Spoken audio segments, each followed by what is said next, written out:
ہر نبی کو اپنے اپنے دور میں اپنا ایک معجزہ عطا فرمایا گیا اور وہ اسی دور کی ضرورت کے لحاظ سے عطا کیا گیا.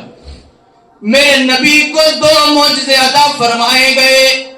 ایک قرآن کریم جو رمضان المبارک میں مکمل ہوا، لیلۃ القدر میں میرے نبی پر نازل فرمایا گیا. یہ تمام معجزاتوں میں سب سے بڑا معجزہ عطا فرمایا گیا. اور ایک معجزہ فرمایا گیا. وہ معجزہ کیا ہے؟ معراج النبی صلی اللہ تعالی علیہ وسلم. جب پیارے حبیب کو اللہ رب العزت نے آسمانوں کی سیر کرائی، آسمانوں سے اوپر، زمین سے اوپر، اپنے عرش معلی پر اپنا نورانی جلوہ عطا فرما دیا. یہ تو بڑے بڑے معجزے عطا فرمائے گئے، لیکن یہ معجزے ہمارے ذہن میں سمانے والے نہیں ہیں. ہم ان کو کیسے مانیں گے؟ تو اس سے پہلے ہمیں کچھ معجزے بیان فرمانے ہوں گے. حضرت موسیٰ علیہ السلام کا دور ہے. حضرت موسیٰ علیہ السلام کا دور ہے. جادوگری کی جادوئی عروج پر ہے. بڑے بڑے جادوگر ہیں، بڑے بڑے جادوئی دکھاتے ہیں. فرعون نے تمام ملک کے اپنے جادوگروں کو بلایا، کہا کہ میرے ملک کے جادوگروں، سنو سنو سنو سنو، تمہارا جو موسیٰ ہے یہ اپنے دین سے تمہیں اپنے دین میں لانا چاہتا ہے. انہیں وہ کہتے تھے یہ جادوگر ہے، لیکن وہ جادوگر نہیں تھے. حضرت موسیٰ علیہ السلام کے مقابلے میں اب انہوں نے تمام بڑے بڑے جادوگروں کو جمع کر لیا. کہا کہ ہے کوئی جادوگر ان کے ساتھ لڑے گا. تمام جادوگروں کو کہا کہ اکٹھے ہو جاؤ، ان کا برابری کرنا ہے، اس کو ہرانا ہے. ایک طرف سے اب میدان سجایا گیا ہے، ایک طرف سے تمام بڑے بڑے جادوگر ہیں، ایک طرف سے موسیٰ کلیم اللہ، اللہ سے ہم کلام کرنے والا کلیم حضرت موسیٰ علیہ السلام ہے. جادوگری نے اپنا جادو دکھایا. انہوں نے اپنے رسوں کو زمین پر پھینکا، ان سے سانپ بنا دیے. اب جادوگروں نے اپنا جادو دکھانا شروع کر دیا. جب انہوں نے اپنا جادو دکھایا، جو رسے تھے انہوں نے زمین پر مارے تو وہ کیا بن گئے؟ سانپ بن گئے. میرے رب نے فرمایا اے موسیٰ بتا تیرے ہاتھ میں کیا ہے؟ موسیٰ فرمانے لگے اے میرے رب، میرے ہاتھ میں تو عصا ہے، میرے ہاتھ میں تو لاٹھی ہے، میرے ہاتھ میں تو ڈنڈا ہے، بتا میں کیا کروں؟ رب نے فرمایا اے میرے کلیم موسیٰ، اپنا ہاتھ کا جو ڈنڈا ہے زمین پر مار دے.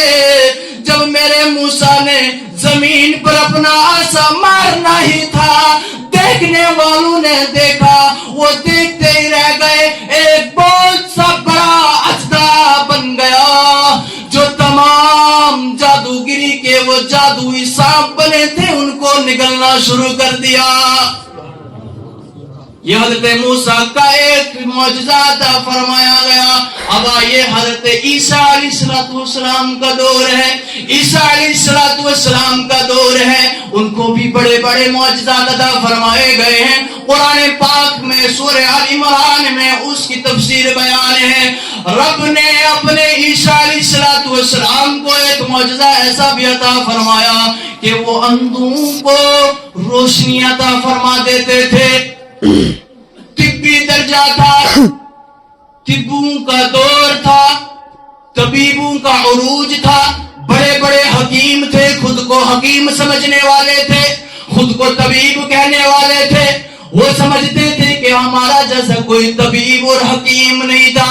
لیکن اللہ نے اپنے پیارے نبی عیسیٰ کی اس معجزہ کی شان بیان فرمانی تھا، اس کی وہ شان بیان کرنی تھی.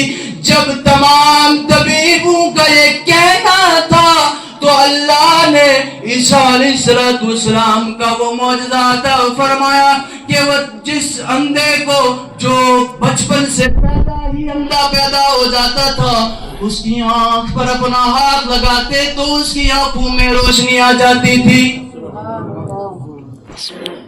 اب جب تمام طبیبوں نے یہ دیکھا، طبیب سوچنے لگے کہ آج بھی کوئی طبیب یہ سوچتا کہ انسان کی آنکھ نکالی جائے تو بھی بچ سکتا ہے، انسان کی آنکھ چینج بھی ہو سکتی ہے، انسان کا دل بھی نکال سکتا ہے، انسان کا گردہ بھی نکال سکتے ہیں، انسان کی ٹانگ بھی کاٹ سکتے ہیں، لیکن تب بھی زندہ رہ سکتا ہے، چینج ہو سکتا ہے۔ لیکن نہیں، یہ تو چھوٹا سا نظارہ تھا۔ میرے نبی کو جب اللہ نے ایک بہت بڑا معجزہ دینا چاہا تو انہوں نے یہ معجزہ دیا کہ قیامت کی صبح تک کوئی طبیب، کوئی حکیم، کوئی ڈاکٹر یہ معجزہ دکھائے کہ وہ مردے کو زندہ کر دے۔ یہ معجزہ رب نے اپنے عیسیٰ کو عطا فرمایا کہ وہ مردوں کو بھی زندہ کر دیتے تھے۔ اب میرے نبی کا دور ہے، بلوغت اپنے عروج پر ہے، شعراء اپنے عروج پر ہے۔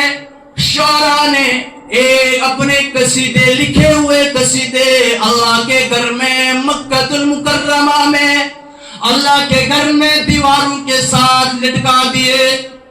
بڑے بڑے شاعر تھے، انہوں نے کیا کیا، اپنے شاعر لکھ کے اللہ کے گھر میں چپکا دیے، لٹکا دیے۔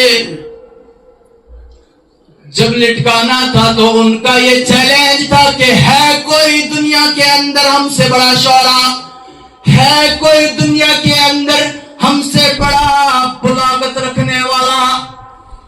تو اللہ کے پیارے حبیب صلی اللہ تعالی علیہ وسلم نے امام جعفر کو بلایا، جعفر طیار کو بلایا، اے جعفر طیار آجا میرے پیارے، یہ جو بلاغت کا دعویٰ کرنے والے ہیں، بڑے بڑے شعراء کہلانے والے ہیں، خود کو انہوں نے 100، 200، 500 اشعار لکھ کر اللہ کے گھر میں لٹکا دیے اور چیلنج کر رہے ہیں، ہے کوئی شعراء دنیا کے اندر، انہیں قرآن کریم کی یہ چھوٹی سی سورت لے کر جاؤ، انہیں بتا دو کہ یہ اللہ کا معجزہ ہے۔ جعفر طیار گئے، جب وہ گئے وہاں پر پہنچے تو کہنے لگے اے لوگوں مجھے بتا دو میں جو شعر لے کر آیا ہوں، کیونکہ میرے نبی کا تمام قرآن نبی کے لیے نعت ہے۔ جب وہ وہاں پر پہنچے، امام جعفر طیار وہاں پر پہنچے، کہنے لگے او لوگوں یہ بتاؤ کہ اتنی کیفیت ہے تم میں، اتنی جرت ہے تم میں کہ تم یہ لکھ پاؤ گے؟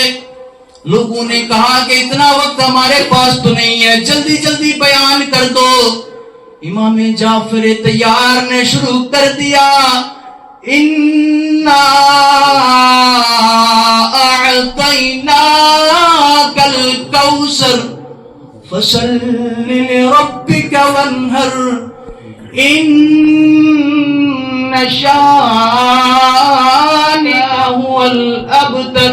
فرمایا کہ اِنَّا أَعْطَيْنَا، کہ ہم نے بے شک ہم نے تمہیں بڑے بڑے معجزات عطا فرمائے۔ ادھر کوثر سے مراد لیا گیا، ہم نے آپ کو کوثر عطا فرمائی، لیکن مفسرین فرماتے ہیں کہ ہم نے تمہیں بے شمار نعمتیں عطا فرمائی۔ اب جب وہ لوگوں نے یہ سنا، جب اتنا ہی سننا تھا، اتنی سی صورت بیان فرمائی گئی، جب انہوں نے سنا تو وہ مجبور ہو گئے اپنے وہ تمام قصیدے لکھے ہوئے اشعار جو لٹکائے ہوئے تھے وہ فولڈ کر کے اپنی جیب میں نکل پڑے۔ میرے نبی نے فرمایا یہ میرے رب کا معجزہ ہے، اتنی سی صورت میں۔ جب ان کے ذہن میں آ گیا یہ تو اتنی سی صورت ہے، اس میں اتنی بلاغت ہے، تو پورے قرآن کا معجزہ کیا ہوگا، پورے قرآن کی بلاغت کیا ہوگی؟ سارا کچھ میرے نبی کے لیے، جو حضور علیہ السلام کے لیے اللہ رب العزت نے قرآن جو نازل فرمایا، سارا کا سارا معجزہ ہے اور سارا کا سارا نعت ہے۔ اور تمام جو وہاں پر جو خود کو